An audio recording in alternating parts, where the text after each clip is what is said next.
Trump's guilty verdict from yesterday. Joining us right now is Republican Congressman Byron Donalds of Florida. Congressman, thanks for coming in. Have you had the chance to speak to Donald Trump since the verdict?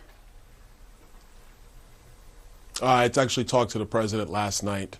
He was still in good spirits, primarily because he knows that this is a joke and it's a farce, although it's serious in nature because what happened in New York was a travesty of the justice system.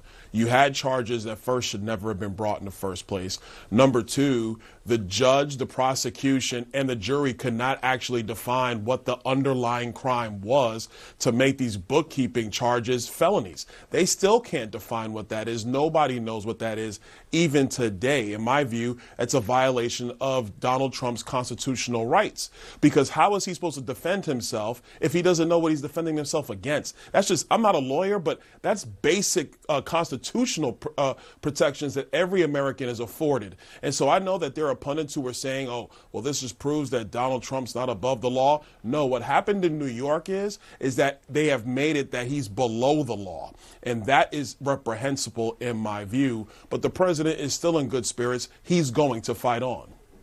And some of what you lay out is definitely going to be part of the appeal that they'll be putting forward. We heard that some from Todd Blanche's attorney just last night. You were not happy with the verdict. On CNN last night, I heard you say you don't respect what the jury said with their verdict. It's a jury of, it's a jury of their peers. It's a jury of 12 ordinary citizens and 12 people coming to a unanimous verdict. How did they get it wrong? Why don't you respect their verdict? Oh, listen, a number of reasons. First of all, Alvin Bragg ran for office saying he was going to get Donald Trump. Not that there was some specific crime to look at, that he was just going to do whatever it took to get him. Alvin Bragg wasn't in the jury room. But hold on, but this is important. But this is important because this is what the jury hears when they're in that courtroom. They're hearing from a prosecution team put together just to get Donald Trump, regardless of whatever might have occurred, positive or negative. You got Matthew Colangelo, the number 3 from Maine Justice, bumped down to a frontline prosecutor. That never happens in any profession, let alone the legal profession. Number 3, you have the judge. He's definitely biased against Donald Trump, obviously a supporter of Joe Biden, has donated to Joe Biden. His daughter is making millions of dollars raising money for Democrats using the trial as a backdrop. Number 4, the jury instructions were an absolute joke. They told the jury you don't even have to agree on the underlying crime. If some of you think it's tax evasion, cool. If some of you think it's campaign finance, cool. Whatever it is, all you got to do is come back and say that he's guilty. That is not the way a jury trial is supposed to be conducted. So how can I respect the verdict of a jury when everything that was put into the jury's hands was corrupt in the first place? Former Republican governor of Maryland, currently running for Senate, Larry Hogan, he said this right as all of this was happening, and this is in direct contrast to exactly what you're saying, Congressman. Larry Hogan says, regardless of the result, I urge all Americans to respect the verdict and the legal process. Going on to say, we must reaffirm what has made this nation great, the rule of law. That tweet was responded to from Trump's campaign co-chair, Chris LaCivita, who tweeted, "You just ended your campaign." Are you okay with that? That just saying you want to respect the verdict and rule of law should mean the end of a career in Republican politics?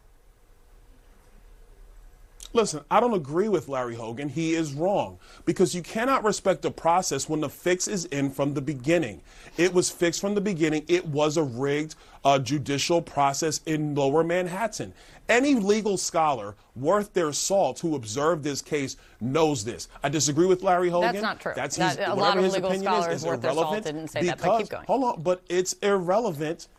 It's irrelevant because what happened in New York was a travesty of justice. Like I said at the beginning, they couldn't even identify the underlying crime. They never could do it anywhere in the case. The only time the prosecution even tried to put it together was in closing arguments. After the defense had finished their closing arguments, you and I both know that is not a fair legal process that protects the constitutional rights of Donald Trump. So if Larry Hogan is playing to voters in Maryland because Maryland is deep blue, I find that to be reprehensible. but that's his decision. What happened in New York was wrong. This is why so many Americans, not just Republicans, are going to DonaldJTrump.com to support President Trump, to volunteer for President Trump, because they look at this for exactly what it is, a miscarriage of justice. Do you see this as what we're just talking about with Larry Hogan, that this as a new litmus test for Republicans? A litmus test? No. The litmus test is not for Republicans. It's for protecting our Constitution. It's for actually protecting the institutions of our country. You know, I'm sick and tired of being lectured to by Joe Biden and everybody on the radical left saying they're trying to save democracy. No, you're not. Not when you twist the law into legal pretzels just to get a conviction. Not when you are constantly voraciously investigating the same man over and over again simply because you don't like his tweets or you don't like his manners or his mannerisms. This goes all the way back to 2015, 2016, when they were spying on his campaign, when the FISA process was abused to go after a political rival back then, and it's never stopped. So this is not about, what the jury said. That's not true at all. This is about protecting our Constitution, protecting the institutions of our government. It has to be blind. It cannot be a respecter of persons. It cannot be a respecter of politics, because once you go down that line, you actually destroy America. And that's where Joe Biden and the radical left are taking us. And it is disgraceful to see it happening in our country. Real quick, but I know that you said Joe Biden is twisting the law into knots and has spoken out against the Justice Department and things you've said, though no evidence that Joe Biden has anything to do with a criminal case in New York.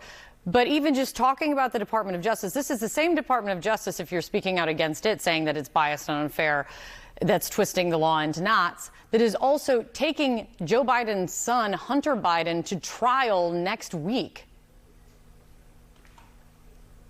Well, I'm glad you brought that up. The only reason why the Department of Justice is prosecuting Hunter Biden is because House Republicans actually investigated what was going on with Hunter Biden. I mean, you can say that, but that also suggests impartiality on the part of... You raise a good point. It also suggests impartiality on the part of the Department of Justice into looking into Hunter Biden.